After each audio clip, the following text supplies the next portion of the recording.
warahmatullahi wabarakatuh. Perkenalkan, nama saya Dandi Pamungkas. Saya dari Pendidikan NES kelas tingkat 2 kelas A. Baik, di sini saya akan menyampaikan atau memaparkan materi tentang promosi kesehatan yang berjudul Bahaya Merokok Bagi Remaja. Oke, selanjutnya ini matikan rokokmu sebelum rokok mematikanmu, gitu ya. Jadi dimulai dari sekarang, yang suka merokok itu jangan merokok terus gitu. Baik, materi selanjutnya yaitu pengertian rokok. Jadi rokok itu adalah silinder kertas berukuran panjang antara 70 hingga 120 mm. Itu bervariasi tergantung negara, dengan diameter sekitar 10 mm yang berisi daun-daun tembakau yang telah dicacah. Rokok dibakar pada salah satu ujungnya dan dibiarkan membara agar asapnya dapat hidup lewat mulut maupun ujung lainnya. Nah, ini untuk bahan kimianya. Bahan kimia yang terkandung di dalam rokok itu ada 11. Ada nikotin, tar, cyanida, benze, kadmium, setilena, amonia, formaldehida, hidrogen cyanida, arsenik, dan karbon monoksida. Di sini juga ada jenisnya. Nah, jenis rokok ini ada 5. Yang pertama ada klobot, ya. Jadi klobot itu rokok yang bahan pembungkusnya berupa kulit jagung. Ada juga kaung, rokok yang bahan pembungkusnya berupa daun aren.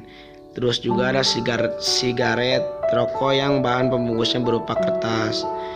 Lalu ada serutu, rokok yang bahan pembungkusnya berupa daun tembakau. Yang kelima, rokok daun nipah. Nah, berdasarkan bahan baku atau isinya ya. Di sini juga ada yang pertama, ada yang rokok putih, rokok kretek, dan rokok kelembak. Nah, untuk rokok putih itu rokok yang bahan baku atau isinya hanya daun tembakau yang diberi saus untuk mendapatkan efek rasa dan aroma tertentu.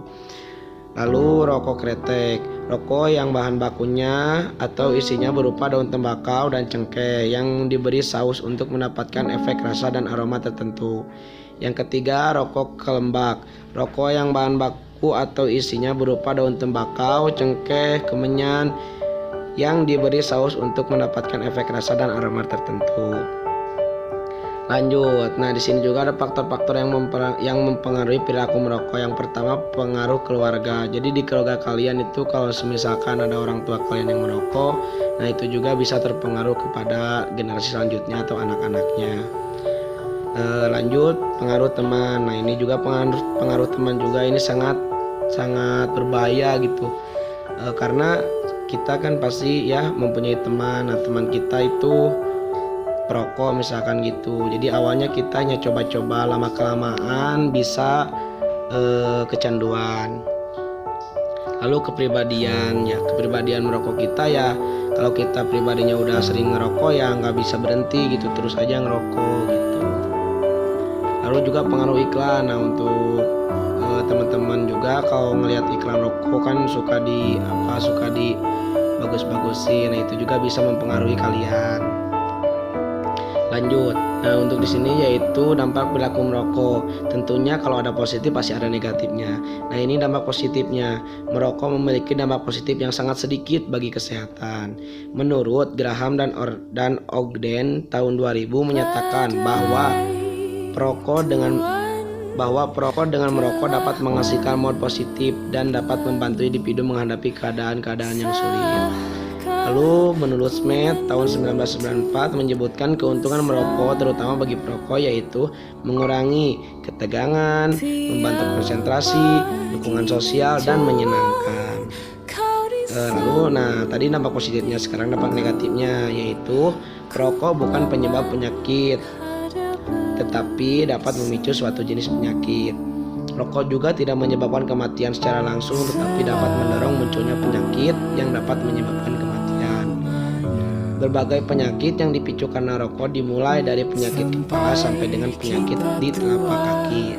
Penyakit tersebut antara lain, pertama penyakit jantung, lalu kanker, penyakit saluran pernapasan, peningkatan tekanan darah, gangguan pembuluh darah, penglihatan kabur, dan lain-lain. Seperti pesan peringatan yang tertera pada bungkus rokok itu menurut Surya Ningrat tahun 2007. Lalu di sini slide selanjutnya yaitu upaya mengatasi perilaku merokok pada remaja. Nah, jadi kalau yang udah merokok, ini bisa ya, upaya mengatasinya bisa dicoba buat teman-teman, yaitu melakukan peringatan yang lebih tegas lagi agar para pelanggar khususnya perokok jerak dan tidak melakukan hal tersebut lagi, baik di sekolah maupun di luar sekolah. Nah, kebanyakan di kita ya, di lingkungan kita anak sekolah itu udah pada merokok. Nah, juga bisa juga peringatan dari keluarga juga menjadi salah satu cara mengatasi kecanduan rokok. Berbicara atau berkomunikasi dengan orang lain, menyibukkan diri, rajin berolahraga, dan memberikan pengertian tentang rokok pada remaja juga dapat mengatasi kebiasaan merokok tersebut. Nah, ini juga salah satunya memberi pengertian tentang rokok. Nah, ini juga saya gimana ke teman-teman bisa juga yang saya sampaikan itu mengatasi perilaku merokok kalian gitu. Lalu kesimpulan dan saran. Nah, kesimpulan dan saran ini ya yang telah saya sampaikan tadi, dari pengertian sampai sampai upaya mengatasinya. Lalu kesimpulan dan saran. Banyak remaja yang merokok. Hal tersebut menjadi karena faktor keluarga, lingkungan, dan kepribadian. Banyak sekali upaya yang bisa diatasi agar perokok dapat berhenti merokok. Misalnya peringatan dari keluarga, juga guru-guru. Jadi misalkan ya dari orang tua kita jangan merokok gitu, ngelarang anaknya. Dan juga kalau anak-anak sekolah itu pasti sama gurunya. Lalu sarannya setelah membaca tulisan ini, semoga ya para remaja dan masyarakat dapat tersadarkan akan bahaya rokok bagi kesehatan mereka dan segera meninggalkan kebiasaan merokoknya, supaya kesehatan mereka tetap terjaga dan nantinya menjadikan tubuh mereka sehat, bugar, dan terhindar dari penyakit yang mengancam jiwa mereka. Nah, jadi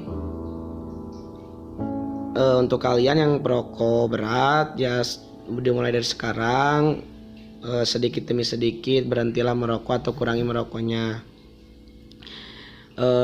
Di sini juga ada ya, menurut pepatah, merokok tidak berbahaya selama tidak dinyalakan. Itu kata-kata mutiara terakhir. Oke, mungkin cukup sekian dari saya. Terima kasih untuk teman-teman. Jangan lupa like, comment, and subscribe. Oke.